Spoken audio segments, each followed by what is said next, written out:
Baik, Assalamualaikum warahmatullahi wabarakatuh. Selamat pagi teman-teman semuanya. Pada hari ini, hari launching pertama program inovasi KRIS, Kamis Literasi Masa Kini, yang berkolaborasi dengan Sagita Bergita, Sayangi Kita, melalui penyuluhan berbasis media digital. Pada hari ini, Kamis, dari Puskesmas Payung Sekaki, Jalan Fajar nomor 21, kita akan menjalankan tentang permasalahan-permasalahan yang umum ada di masyarakat tentang kesehatan. Yang pada hari ini kita akan dimulai dengan masalah gigi, permasalahan gigi pada masyarakat. Yang sekarang akan saya perkenalkan, saya sebagai pembawa acara Farel Anugrah, Sarjana Farmasi Apoteker, dan sebagai narasumber Dr. Gigi Fatma Yuza. Selamat pagi, Dok. Ya, selamat pagi Pak Farel. Gimana kesehatannya? Alhamdulillah baik. Oke, Dr. Fatma Yuza adalah dokter gigi ahli pertama di Puskesmas Payung Sekaki, ya, Dok ya? Ya. Oke. Mengenai permasalahan-permasalahan yang pada saat ini ada di masyarakat, contohnya itu adalah permasalahan gigi, ya, Dok ya? Permasalahan gigi ini sangat umum terjadi di masyarakat, ya, seperti gigi berlubang, karang gigi, atau pada anak-anak itu terjadi seperti ya giginya mulai hitam, ya, Dok ya, padahal dia masih berumur di bawah 5 tahun ya. Sehingga dengan terjadinya permasalahan gigi pada anak-anak, secara visual yang kita lihat secara visual dari anak itu juga tidak cocok dan kurang baik pemasangan giginya. Sebenarnya, Dok, dari pandangan medis kesehatannya, kesehatan gigi itu seperti apa sih, Dok?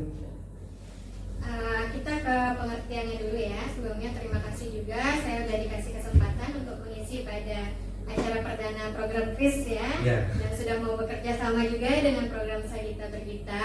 Mudah-mudahan program ini bisa berlanjut seterusnya. Nah, dari pengertian kesehatan gigi sendiri sebenarnya cukup luas. Cuma kalau kita persingkat lagi, itu intinya adalah keadaan sehat di dalam rongga mulut, baik dari gigi gerigi, jaringan penunjangnya, dan mukosa keras dan mukosa lunak yang ada di rongga gigi. Dan biasanya dikaitkan juga kesehatan gigi ini dengan interaksi sosial dan kepercayaan diri. Jadi terkadang di masyarakat cuma berpikir masalah gigi, padahal masalah gigi juga bisa mempengaruhi interaksi sosial kita ke masyarakat, ke teman sebaya, ke orang terdekat, dan juga tentunya tentang kepercayaan diri kita. Nah, gitu ya, Dok ya. Tentang kepercayaan diri kita dalam pergaulan bermasyarakat, ya, Dok ya. Untuk permasalahan gigi ini, angka kasus gigi yang terjadi di masyarakat pada umumnya seperti apa, Dok?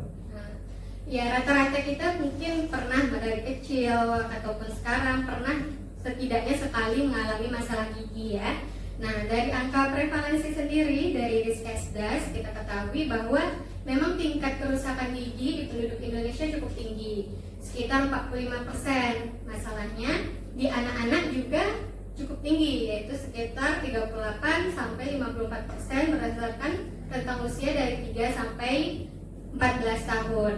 Nah, dari hasil riset tersebut juga kita ketahui bahwa 90% masyarakat kita tidak pernah sama sekali ke tenaga medis gigi. Ini bukan berarti bahwa masyarakat kita tidak sakit gigi sama sekali, tapi justru mungkin dari kesadarannya. Kenyataannya dari bisa kita ketahui bahwa dari data itu juga 90% penduduk kita sudah menyikat gigi setiap hari, tapi hanya sekitar 2%-an yang tahu kapan waktu yang tepat untuk menyikat gigi. Oke.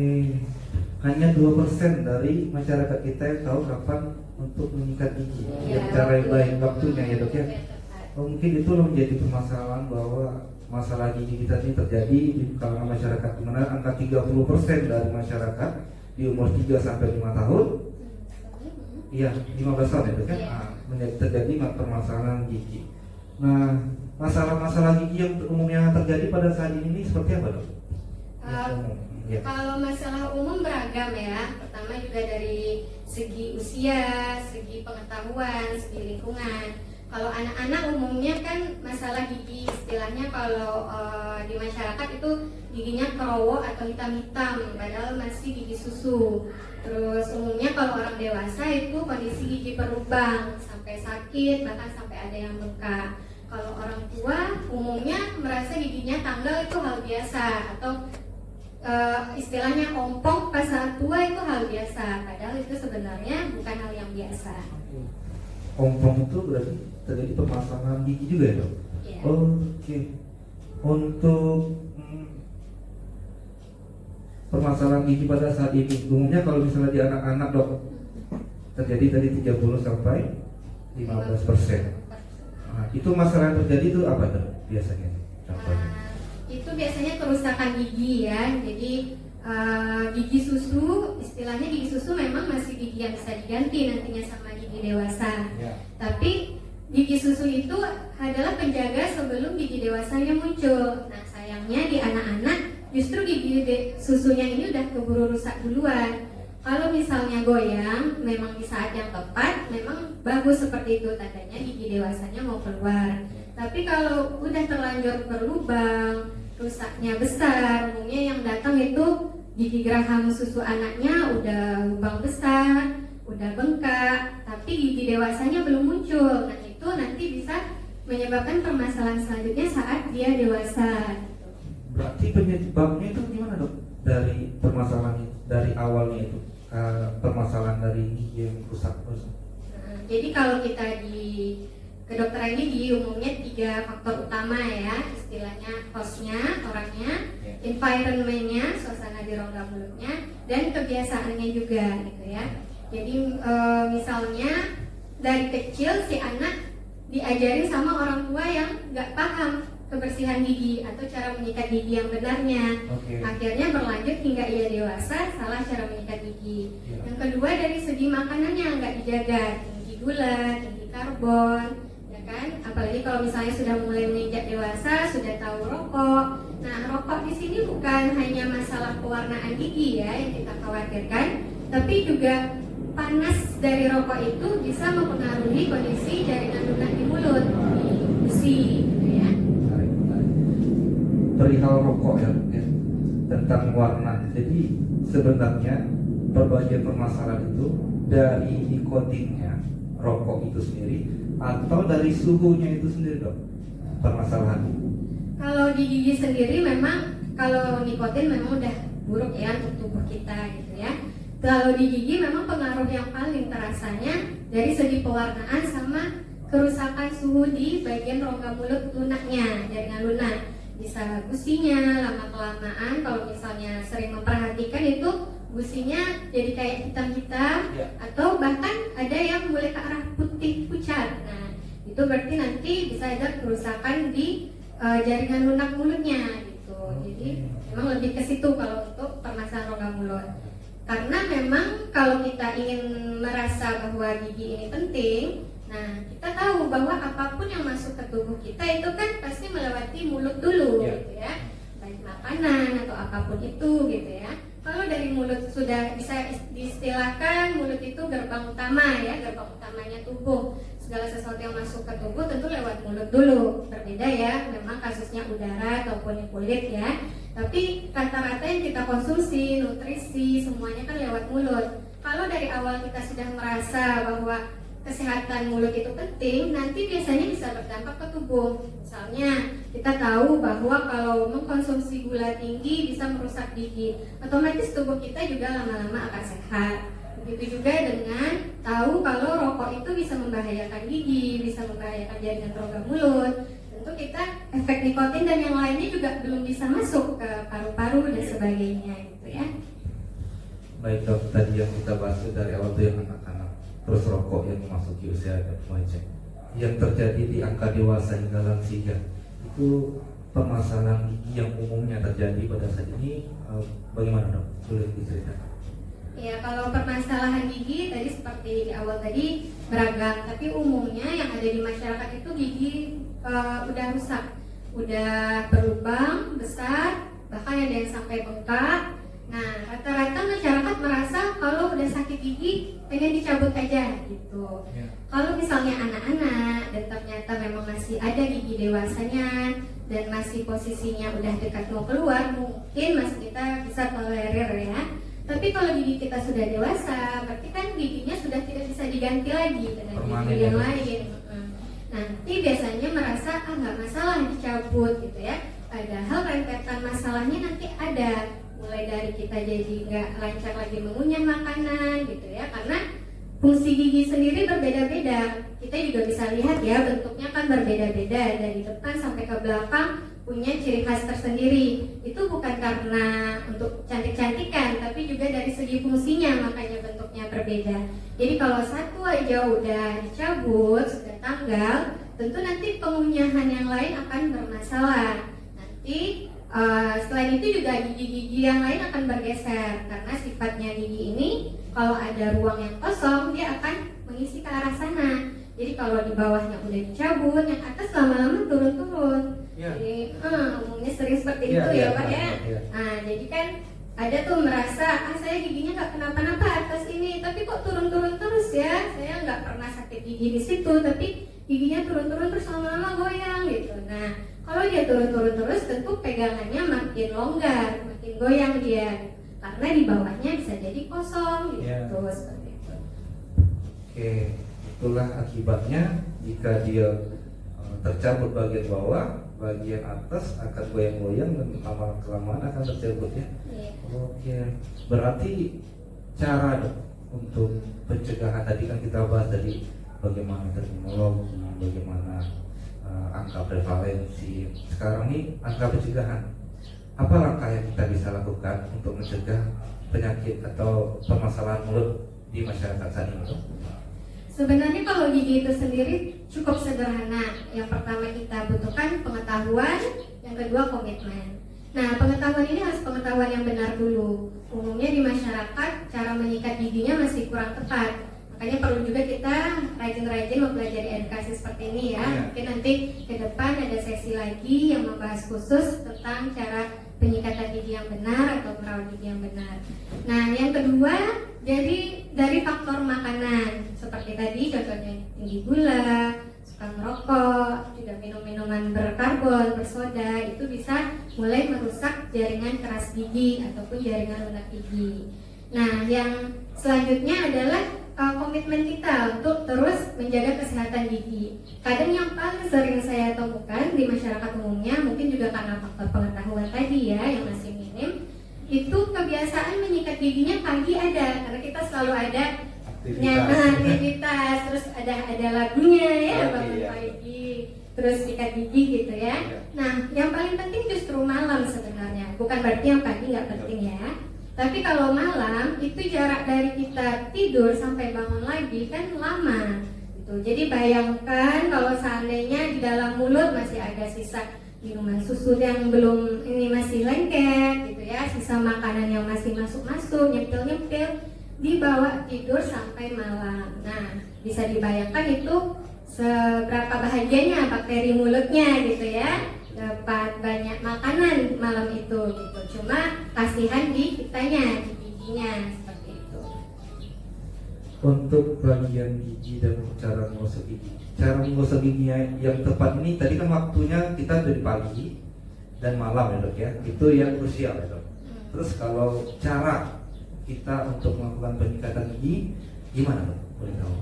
Kalau caranya pertama alatnya dulu ya. Kemudian kita bicara mulai masuk teknis ya. Nah, pertama dari sikat gigi. Kadang banyak juga itu miskomunikasi karena edukasi kurang itu, pengetahuan kurang. Umumnya berpikir kalau sikat giginya makin besar, makin kasar bulunya, makin kuat nyikatnya, giginya makin bersih. Nah, berbeda dengan cara kita membersihkan gigi dengan membersihkan alat-alat sehari-hari kita gitu ya. Membersihkan gigi itu justru bagusnya sikat giginya punya kepala yang kecil.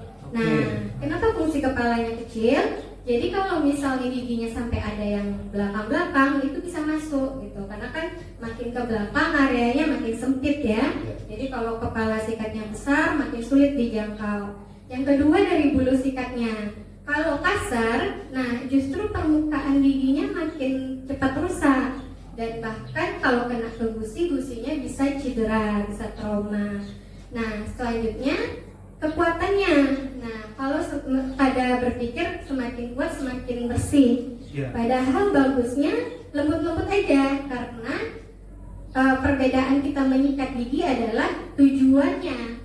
Tujuan dari menyikat gigi hanya membersihkan yang sisa-sisa saja. Tapi kalau dia sudah kuning, sudah ada karang giginya, mau sekeras apapun disikat, itu gak akan bisa hilang, kecuali datang ke dokter gigi untuk dilakukan pembersihan karang gigi. Berarti karang gigi ya dok. Untuk pembersihan karang gigi itu biasanya berapa lama tuh dok?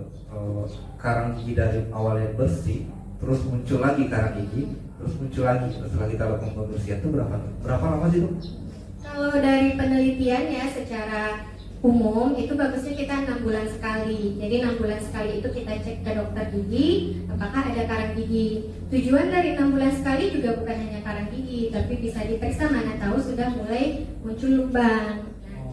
Lubang gigi. Nah, nanti setelah dicek itu biasanya memang 6 bulan sekali ini secara umum. Ada yang cenderung cepat munculnya, ada yang lambat. Nah, itu penyebabnya juga bisa beda-beda. Bisa dari susunan giginya. Kalau susunan giginya agak rapi ya kan. Nah, kan tentu meskipun dia rajin sikat gigi, pakai sikat giginya udah benar, cara sikat giginya udah benar, tapi sikat giginya nggak mampu menjangkau sela-selanya. Nah, umumnya jadi cepat muncul karang giginya. Jadi bahkan mungkin ada beberapa orang yang sebelum 6 bulan pun sudah ada karang giginya. Tapi ada juga yang setelah 6 bulan atau setahun masih nggak terlalu tebal karang giginya, ada juga. Cuma waktu yang ideal bagusnya 6 bulan sekali. Nanti pada saat 6 bulan sekali pertama datang, nanti kontrol lagi ke dokternya. Biasanya dokternya lihat, loh 6 bulan kok udah tebal sekali gitu misalnya ya. Nanti disarankan mungkin per 3 bulan atau juga sebaliknya. Kalau ternyata 6 bulan nggak juga muncul, bisa nanti diperlambat. Tapi memang bagusnya selalu rutin ke dokter gigi. Oke. Masalah perapian gigi ada yang sekitar dan juga membahas tentang estetik. Ada di kalangan masyarakat yang beberapa waktu lalu sempat dipakai sama masyarakat semuanya, apalagi pada remaja hingga dewasa muda yang memiliki aktivitas dan sosialitas yang bagus, itu mereka menggunakan kawat gigi dong, atau bekel. Sebenarnya di tanggapan medis atau di mata penglihatan medis itu sepertinya bagaimana tuh dok? Tentang kapan dia harus menggunakan bekel, kapan dia harus melepaskannya gitu dok? Karena pernah juga saya lihat bekel itu lepas pasang. Minggu ini dia pakai, minggu depan dia enggak gitu. Boleh tolong dijelaskan tuh dok? Karena saya lumayan awam nih masalah tentang bekel. Jadi behel ini ya memang agak dianggap kadang merasa itu hanya untuk estetis. Dia permasalahannya di sini. Memang dia untuk fungsi estetis iya juga.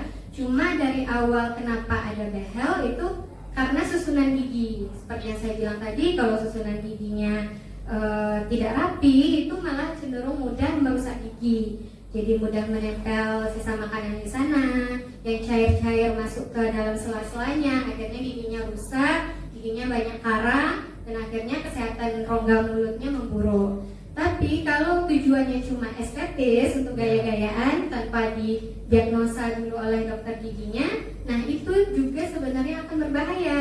Kenapa? Karena kalau cuma untuk gaya-gaya dan bukan didiagnosa untuk dokternya sebagai perawatan, nanti behelnya itu kan malah memperbanyak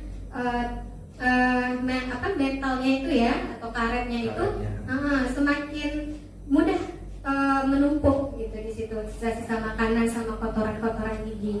Nah, di sana malah jadi sarang bakteri baru. Jadi buat sarang baru bakterinya di sana, malah memperburuk. Iya, dikasih rumah baru bakterinya ya.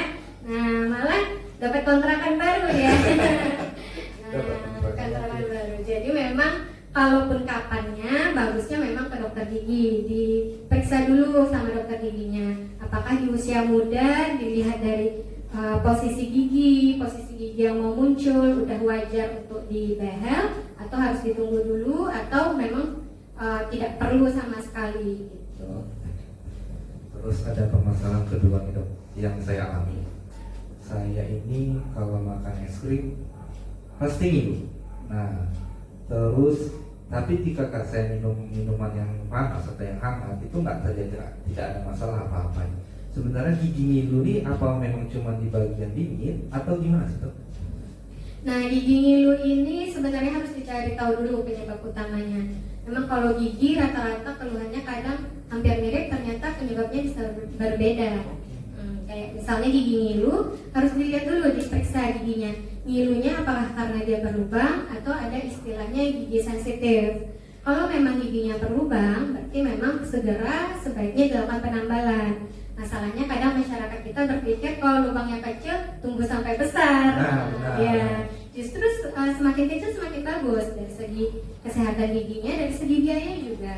Kalau udah besar tentu tentu perawatannya akan lebih kompleks gitu ya dibanding menutup lubang kecil. Nah, yang kedua gigi sensitif, bisa jadi karena penyebabnya gigi sensitif itu ada hubungan sama anatomi giginya. Jadi pertemuan di dekat daerah gusi, kadang beberapa orang ada yang nggak menyambung ya gitu. Jadi masuk dekat sama posisi saraf. Nah, dari situ bisa terjadi ngilu. Kalau memang kondisinya karena anatomis, memang harus penanganannya akan berbeda ya dengan kondisi penyakit. Berarti jika misalnya ngilu terus pakai pasta gigi yang khusus untuk ngilu itu belum berarti ya, untuk misalnya yang seperti dokter bilang tadi, apakah dia masalah medis, anatomis atau memang giginya itu berlubang, seperti itu dong? Ya, kalau misalnya pasta gigi ya memang berbeda-beda tujuan dan khasiatnya ya. Memang ada pasta gigi yang khusus gigi sensitif, dia juga tujuannya berbeda-beda. Ada yang dia membantu menutup lubang-lubang dentilnya, lubang-lubang giginya, dan ada juga yang lebih ke sarafnya. Memang umumnya rata-rata untuk mencegah. Jadi pada saat menggunakan pasta gigi itu dia akan berkurang untuk mengurangi rasa nyerinya. Tapi kalau memang kondisi anatomisnya itu membuat terlalu besar dan terlalu sensitif, bisa jadi harus ada penanganan lebih lanjut oleh dokter gigi kalau ingin hasil yang permanen. Iya, masalah tentang permasalahan gigi yang berlubang, yang sensitif ya dok ya. Oke, tadi kita sudah bahas masalah gigi berlubang, gigi sensitif. Apalagi kira-kira dok? Ini tentang karang gigi. Sebenarnya karang gigi ini kan dia satu yang keras ya dok. Ini penumpukan dari sisa makanan atau gimana sih dok untuk karang gigi ini tadi? Jadi sebenarnya untuk karang gigi ini bisa dibilang kalau bahasa awamnya penumpukan ya, penumpukan. Jadi memang di gigi kita itu pada saat kita makan atau apa, kita ada biofilm istilah medisnya ya, ada lapisan. Nah, lapisannya ini lama-lama kalau gigi nggak dibersihkan, semua sisa makanan, bakteri semuanya numpuk di situ. Lama-lama dia mengeras, jadilah karang gigi. Nah, dia itu bukan berarti tulang baru ya. Kadang ada yang mengira giginya ada tambahan tulang baru di sana. Padahal itu bukan tulang, itu karang. Bahkan ada yang merasa jangan dibersihkan, nanti gigi saya jadi goyang. Goyangnya bukan karena dibersihkan, justru karena udah terlalu banyak menumpuk karangnya. Akhirnya karang giginya itu kan berisi bakteri ya, kotor ya. Nah, jadinya malah merusak tulang sama jaringan lunaknya, sama jaringan penyangga giginya. Jadi goyangnya bukan karena dibuang karangnya sebenarnya, tapi justru karangnya dibiarkan menetap di sana, akhirnya merusak jaringan-jaringan baik kita, jaringan-jaringan normal kita. Ternyata gigi juga punya jaringan normal ya dok ya. Oke.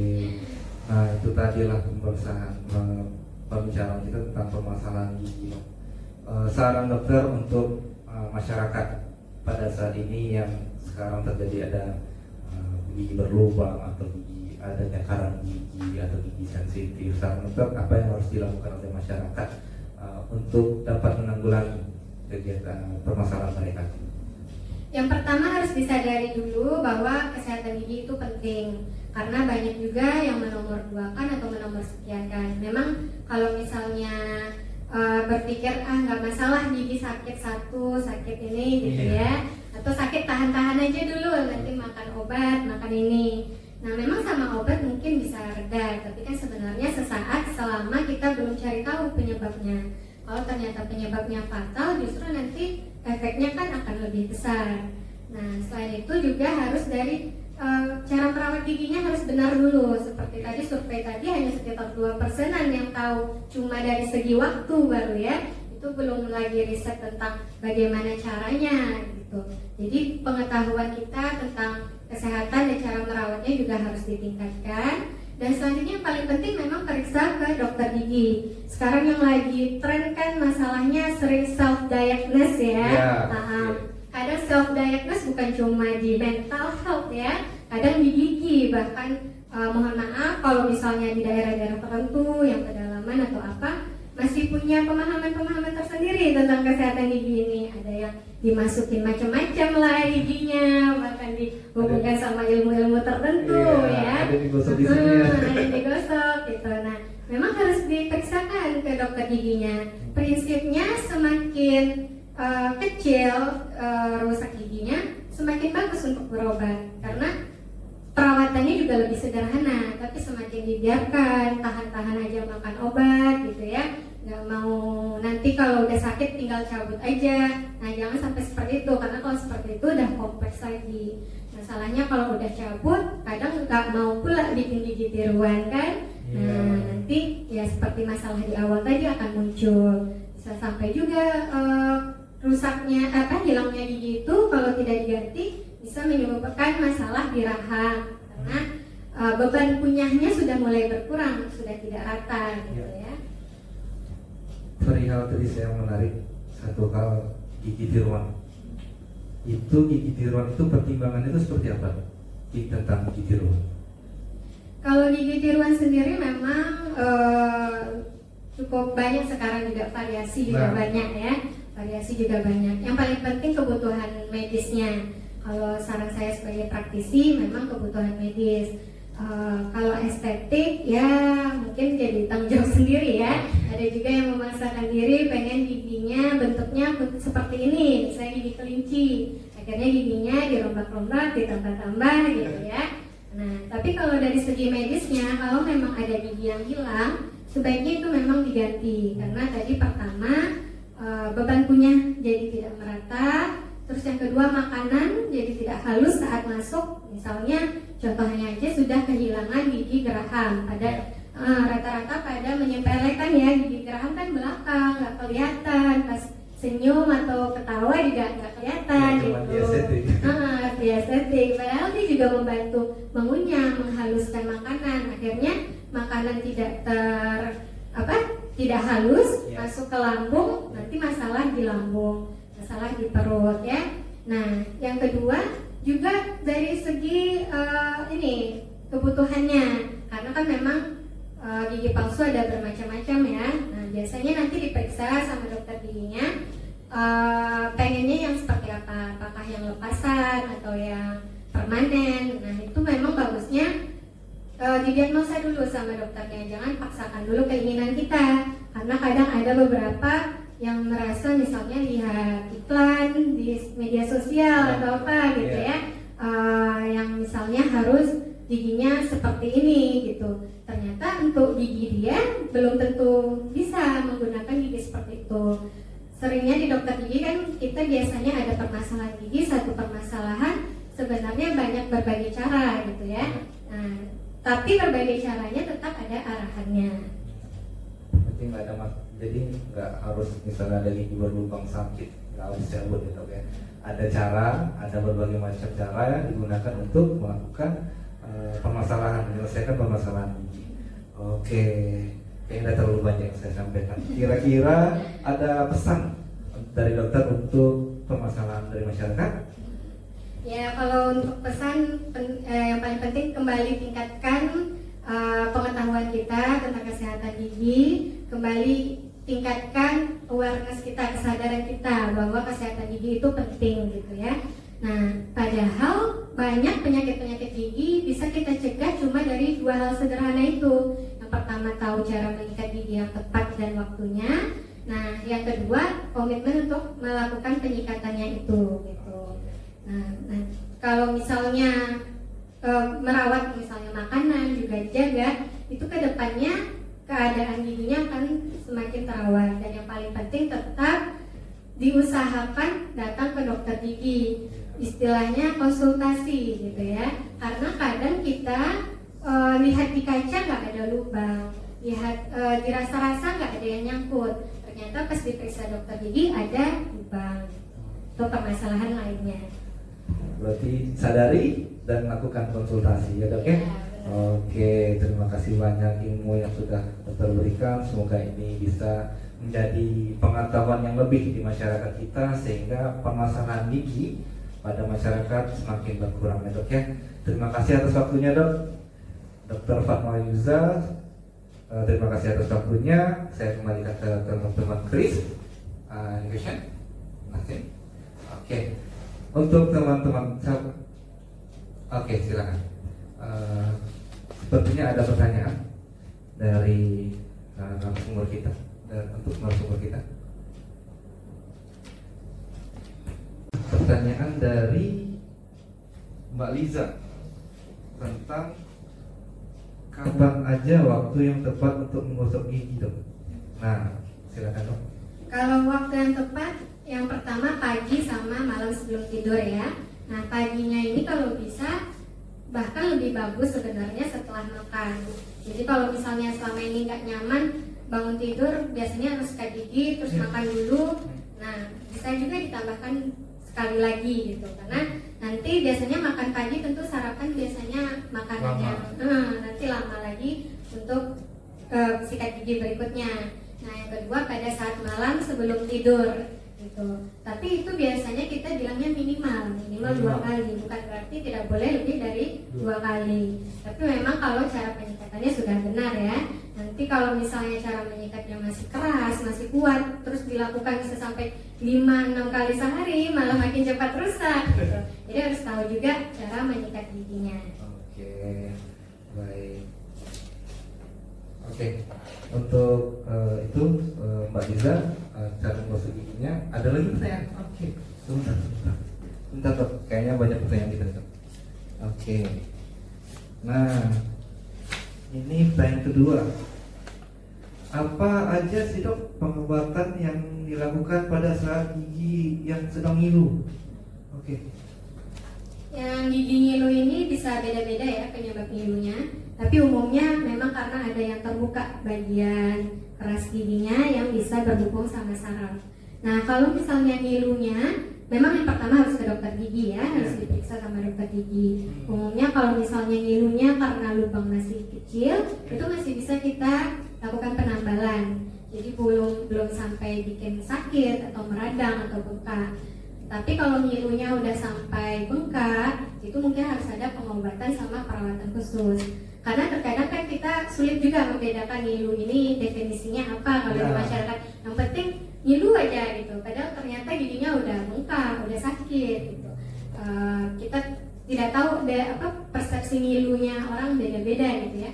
Bahkan kadang mungkin cuma gesekan sedikit dikira udah ngilu gitu. Memang harus ada pemeriksaan lebih lanjut oleh dokter gigi. Ya, silakan lakukan kolaborasi dengan dokter gigi selanjutnya. Ada lagi?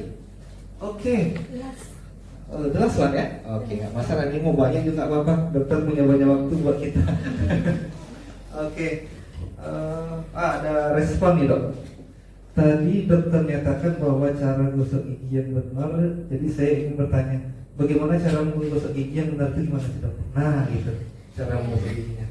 Nah cara menggosok gigi yang benar ini pertama kita harus tahu dulu bahwa gigi itu bukan 2 dimensi gitu ya. Bukan 2 dimensi. Dia punya sisi-sisinya tersendiri. Jadi umumnya kita kan kalau menyikat gigi depan atas bawah aja, belakang seret-seret gitu ya. Padahal bagian dalam ada, bagian samping ada, bagian atas bawahnya ada gitu ya. Kalau untuk gigi depan juga umumnya digabung gini, disikat atas bawah ya. Sambil ditutup mulutnya. Kadang akhir jadinya yang bagian tertutup kan tidak tersikat. Tuh bagusnya satu-satu menyikat giginya. Kalau gigi atas dari atas ke bawah, gigi bawah dari bawah ke atas, biar gusinya nggak luka. Kalau gigi bawah juga dari atas ke bawah, tentu sikat giginya bulunya jadi kena ke gusi gitu ya. Nah bagusnya dari bawah ke atas kalau untuk gigi bawah. Yang belakang juga kan tentu gigi gerahamnya kan membulat. Nah kita usahakan mengikuti bulatan gigi geraham dan gusinya. Jadi bawa keluar. Yang gigi permukaan kunyahnya juga disikat. Sama yang paling sering lupa itu bagian depan tapi dalam. Nah, ya, padahal nggak kepikiran gitu ya. Bahkan memposisikannya pun bingung gitu biasanya. Gimana ya kepala giginya? Gimana cara masuknya? Padahal dibalik gini, di atas, disikat satu-satu. Yang bawah juga diposisikan terbalik, disikat satu-satu gigi. Jadi yang kita pikirkan adalah cara menyikat giginya satu-satu. Ya. Berarti sikatlah gigi satu-satu, yang atas di bawah, bawah ke atas. Jangan lakukan yang aneh-aneh, jangan serut-serut ya, jangan agresif ya dok ya. Oke, pertanyaannya selesai. Oke, terima kasih dokter sudah banyak membantu, juga sudah memberikan informasi kepada masyarakat tentang pertanyaan-pertanyaan kita. Oke, sahabat-sahabat Kris, demikian tadi informasi pembelajaran tentang gigi, masalah gigi dan mulut, tentang gigi berlubang sampai behel kita bahas juga malahan. Terima kasih dokter atas informasinya, atas waktunya. Untuk teman-teman Kris dan Sagita Bagita, kita akan jumpa lagi di minggu depan tentang permasalahan yang terjadi pada masyarakat. Di sini saya Farah Anugrah sebagai moderator. Saya ucapkan terima kasih atas waktunya dan kami undur diri. Wabillahi taufiq wal hidayah. Assalamualaikum warahmatullahi wabarakatuh. Salam literasi. Terima kasih.